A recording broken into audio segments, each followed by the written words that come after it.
Crude oil prices வந்து ஏற போகுது அப்படின்னா ஸோ டிமாண்ட் கிரியேட் ஆகுதுன்னு அர்த்தம். ஸோ டிமாண்ட் கிரியேட் ஆகிறதுக்கு முக்கியமான காரணம் என்னன்னா டிரான்ஸ்போர்ட்டேஷன்.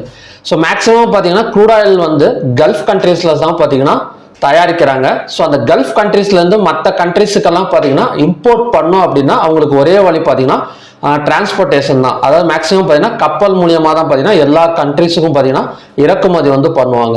ஸோ அப்படி பண்ணுறப்ப அந்த டிரான்ஸ்போர்ட்டில் வந்து பிரச்சனை நடந்தால் மட்டும்தான் பார்த்தீங்கன்னா டிமாண்ட் வந்து கிரியேட் ஆகும். இப்போ உதாரணத்துக்கு பார்த்தீங்கன்னா நம்ம ஊர்லலாம் லாரி எங்கேயாச்சும் ஸ்ட்ரைக் ஆச்சு இந்த மாதிரி வந்துச்சுன்னா தக்காளி விலை இந்த வெங்காய விலைலாம் டிமாண்ட் கிரியேட் பண்ணி ஏற ஆரம்பிச்சிடும். ஸோ சேம் கான்செப்ட் தான்.